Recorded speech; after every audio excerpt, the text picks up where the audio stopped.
အားလုံးပဲမင်္ဂလာပါဒီနေ့ချက်ပြပေးမှာတော့ရေပွဲချင်စက်ဟင်းလေးဖြစ်ပါတယ်ရှင်ပထမဦးဆုံးရေပွဲကိုရေစင်စင်ဆေးပြီးတော့ခေါင်းထဲမှာပါတဲ့အငြိကြီးလေးတွေကိုယခုလိုပဲထုတ်ပြီးတော့တန့်စင်ပေးလိုက်ပါမယ်ပြီးရင်တော့ရေပွဲလေးတွေကိုအညှိလေးပြောင်းအောင်စားကြမ်းလေးနဲ့အမြုပ်တွေထွက်လာသည့်အထိနာနာလေးနယ်ဆေးပေးလိုက်ပါမယ်ပြီးရင်တော့ရေပွဲလေးတွေကိုအငံတက်ပျောက်သွားအောင်ရေ3-4တက်လောက်ဆေးပြီးတော့ပြုတ်ပါမယ်ရှင်ရေပွဲလေးတွေကိုရေနွေးတဲ့အကုန်လုံးထည့်ပြုတ်ရတာမဟုတ်ဘဲနဲ့ရေပွဲတစ်ကောင်ချင်းစီကိုရေနွေးနဲ့စိမ်ပေးရုံပဲလုပ်ပေးရတာပါရှင်ပြုတ်ထားတဲ့ရေပွဲလေးတွေကားကားလေးဖြစ်မှအဲ့ထဲကအဆန်လေးကိုဖယ်ထုတ်ပေးရတာပါရှင်ယခုလိုပဲဖယ်ထုတ်ပေးပါနော်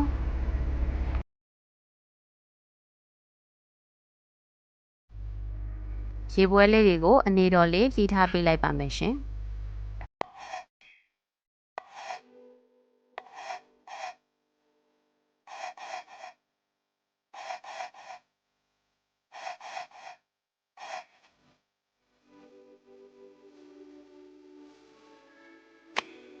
ရေပွဲချင်စက်ဟင်းလေးချက်ဖို့အတွက်လိုအပ်တဲ့ပစ္စည်းလေးတွေကိုယခုလိုပဲပြင်ဆင်ပေးထားပါတယ်။ခရမ်းညင်သီး၊ရုပ်သီးစိမ်း၊ရှမ်းနက်နံ၊တက်သွန်အဖြူအနီ၊တမယာသီး၊ဂျင်းလေးကိုပြင်ဆင်ပေးထားပါတယ်ရှင်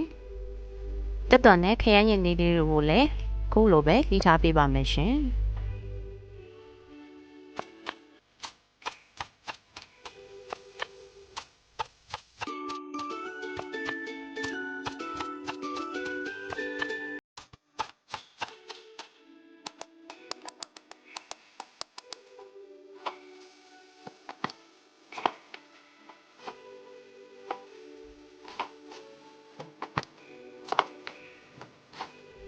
အားလုံးကိုပြင်ဆင်ပြီးသွားရင်တော့ဟင်းလေးကိုစားချက်တော့မှာဖြစ်ပါတယ်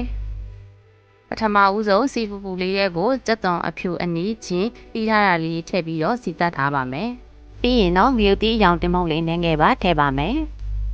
စီတက်ထားတာလေးအယောင်လေးရလာပြီဆိုရင်တော့ခရမ်းသီးလေးထည့်ပြီးတော့ချက်ပေးထားပါမယ်ခရမ်းသီးတွေကိုအရသာလေးတွေတစ်ခါတည်းထည့်ပြီးချက်ပေးပါမယ်ရှင်ခရမ်းကျင်သီးလေးတွေနူအောင်လို့ရေလေးထပ်ထည့်ပြီးတော့အဖုံးလေးအုပ်ပြီးအနှစ်ကျသည့်အထိတည်ထားပေးလိုက်ပါမယ်ရှင်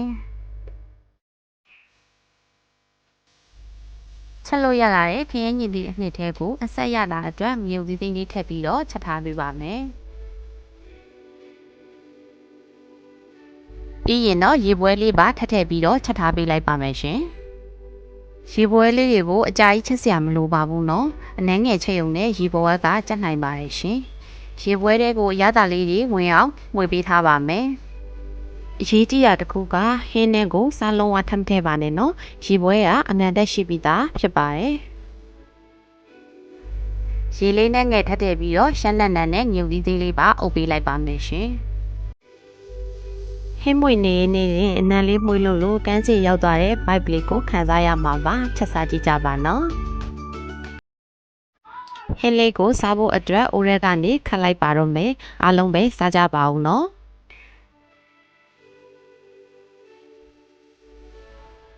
နောက်ဆုံးအနေနဲ့တံမြာတီးလေးပါညှစ်ထည့်ပြီးစားလိုက်ရင်တော့အရန်ရတာရှိရဲ့ရေပွဲချင်ချင်ဆက်ဆက်လေးတစ်ခွက်ရပါပြီရှင်